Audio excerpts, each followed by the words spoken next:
ఆరుగురి చంపేస్తాడు, అంతు చిక్కకుండా పోయాడు. అసలు ఉన్నాడా, ఆత్మహత్య చేసుకున్నాడా? షాబాద్ నరహంతకుడు రాజ్ కుమార్ ఏమయ్యాడు? వందలాదిగా పోలీసులు గాలిస్తున్నారు, రైలు పట్టాలు జల్లెడ పడుతున్నారు, సీసీ కెమెరా ఫుటేజ్ వడపోస్తున్నారు. అయినా చిన్న క్లూ కూడా లేదు.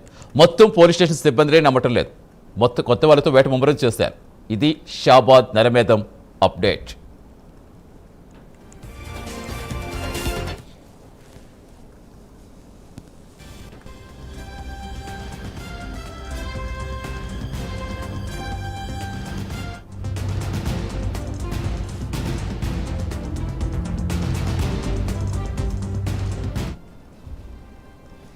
రంగారెడ్డి జిల్లా షాబాద్లో జరిగిన 6 హత్యల కేసులో పోలీసులు దర్యాప్తు వేగవంతం చేశారు. ఈ దారుణ ఘటన రాష్ట్ర వ్యాప్తంగా తీవ్ర కలకలం రేపింది.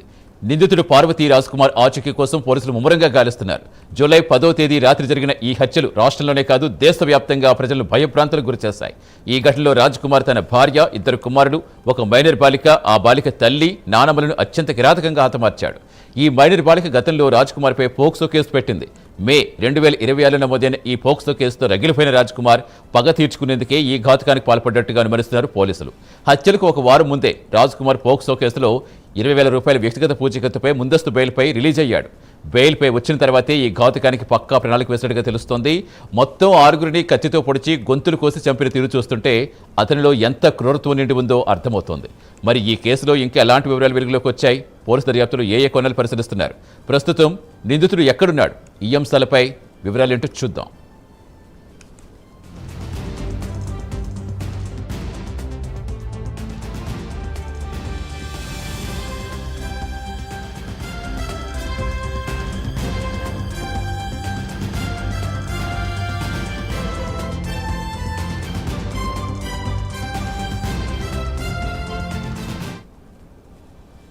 ఇక ఈ కేసుకు సంబంధించి పోలీసుల దర్యాప్తులో షాకింగ్ విషయాలు వెలుగు చూస్తున్నాయి. రాజ్ కుమార్ తన సొంత కారు ఉపయోగించకుండా షాద్ నగర్ వెళ్లి అద్దెకి ఒక సెల్ఫ్ డ్రైవ్ కారు తీసుకున్నాడు.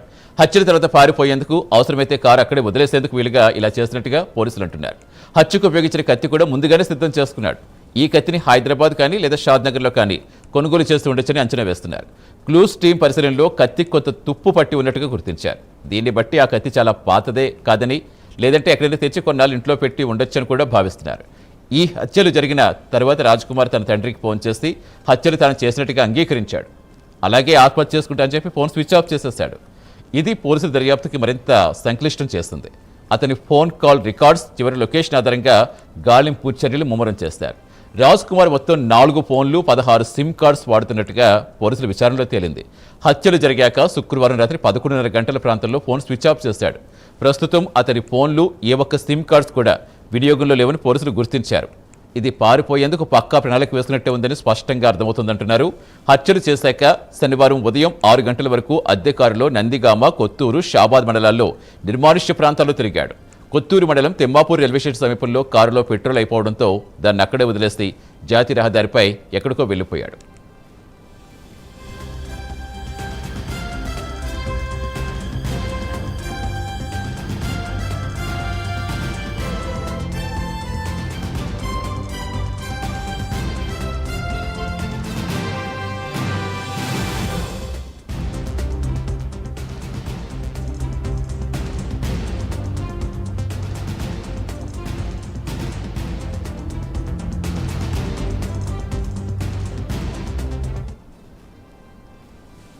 ఇక పోలీసులు రాజ్ కుమార్ కోసం 4 రాష్ట్రాల్లో గాలింపు చర్యలు ముమ్మరం చేస్తారు. 10 నుంచి 12 ప్రత్యేక బృందాలు ఈ కేసు దర్యాప్తు చేస్తున్నాయి. తిమ్మాపూర్ రైల్వే స్టేషన్ సమీపంలో సీసీ కెమెరా ఫుటేజ్లో రాజ్ కుమార్ ఆత్మహత్యకు ప్రయత్నించినట్టుగా స్పష్టంగా కనిపించింది. అతను పట్టాలపై నిలబడి రైలు దగ్గరకు రాగానే చివరి నిమిషంలో పక్కకు తప్పుకుని పారిపోయాడు. ఈ దృశ్యాలు పోలీసులు కూడా ఆశ్చర్యపరిచాయి. నిజంగా చనిపోవాలనుకున్నాడా లేదా పోలీసులు తప్పుదో పట్టించేందుకు ప్రయత్నించాడనేది ప్రశ్నార్థకంగా మారింది. రాజ్ కుమార్ శ్రీశైలం లేదా బెంగళూరు వైపు పారిపోయి ఉండొచ్చిన అనుమానంతో 2 బృందాలు అటువైపు పంపారు. గతంలో రాజ్ కుమార్ శ్రీశైలంలో ఎక్కువగా గడిపినట్టుగా కుటుంబ సభ్యులు తెలిపారు. అయితే అక్కడ గాలించిన అతని ఆచూకీ మాత్రం లభించలేదు. దీంతో బృందాలు వెనుతిరిగాయి. హైదరాబాద్ నుంచి బెంగళూరు వెళ్లే మార్గంలో హోటళ్లు, లాడ్జీలు, దాబాల్లో విస్తృతంగా తనిఖీలు చేస్తున్నారు. అటు బస్ స్టేషన్లు, ఇటు రైల్వే స్టేషన్స్లో ఫుటేజెస్ కూడా పరిశీలిస్తున్నారు.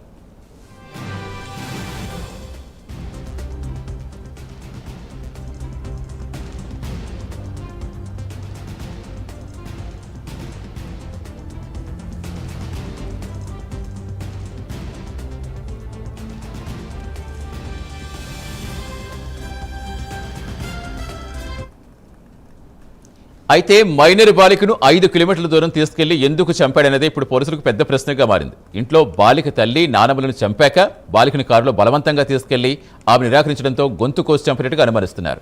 ఈ కోణంలోనే దర్యాప్తు చేస్తున్నారు పోలీసులు. రాజ్ కుమార్ తల్లిదండ్రులు, ఇతర కుటుంబ సభ్యులు, సన్నిహితులను పోలీసులు అదుపులోకి తీసుకుని రహస్యంగా విచారిస్తున్నారు. దీని ద్వారా మరిన్ని కీలక సమాచారం రాబట్టే ప్రయత్నం చేస్తున్నారు. ఈ ఘటనపై ముఖ్యమంత్రి రేవంత్ రెడ్డి కూడా ఆరా తీశారు. రంగారెడ్డి జిల్లా కలెక్టర్ నారాయణ రెడ్డిని పూర్తి విచారణ జరిపి నివేదిక సమర్పించాలని ఆదేశించారు. పోలీసులకు సమాంతరంగా విచారణ జరిపి సమగ్ర నివేదిక ఇవ్వాలని సూచించినట్టుగా తెలుస్తోంది. ఈ నేపథ్యంలో కలెక్టర్ నారాయణ రెడ్డి, చేవెళ్ల ఆర్డీఓ పార్థసింహారెడ్డి కూడా ఈ ఘటనపై ఆరా తీస్తున్నారు.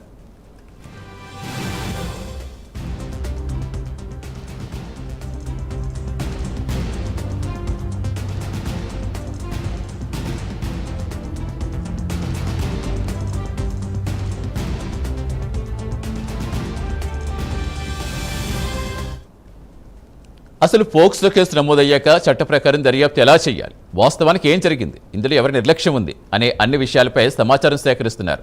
షాబాద్ పోలీస్ స్టేషన్తో సంబంధం లేని పోలీసు సిబ్బందితో దర్యాప్తు చేస్తున్నారు. గాలింపుకు ఎస్ఓటీ ఇతర పోలీస్ స్టేషన్ల సిబ్బందిని రంగంలోకి దింపారు. షాబాద్ ఠాణా సిబ్బందిపై ఆరోపణలు రావడంతో కమిషనర్ ఈ నిర్ణయం తీసుకున్నారు. అంటే స్థానిక పోలీసు నిర్లక్ష్యం కూడా ఈ కేసులో ఒక చర్చగా మారింది. రాజ్ కుమార్ స్వగ్రామైన షాబాద్ మండలంలో దైవాలగూడ గ్రామస్తులు రాజ్ కుమార్ గ్రామంలోకి వస్తే తామే పట్టుకు పోలీసులకు అప్పగిస్తామని తీర్మానించారు.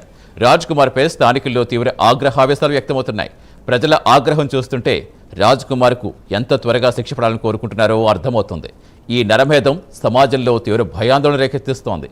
ఇలాంటి దారుణాలు పునరావృతం కాకుండా ప్రభుత్వం, పోలీసులు కఠిన చర్యలు తీసుకోవాలని ప్రజలు డిమాండ్ చేస్తున్నారు.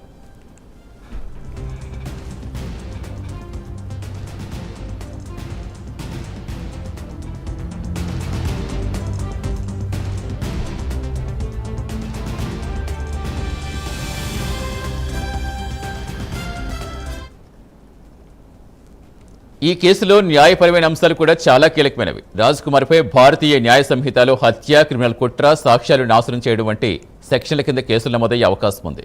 పోక్సో కేసులో బెయిల్పై బయటకు వచ్చాక ఈ హత్యలకు పాల్పడడం న్యాయ వ్యవస్థకు ఒక సవాల్గా మారింది. భారతీయ నాగరిక సురక్షా సంహిత ప్రకారం దర్యాప్తు జరుగుతోంది.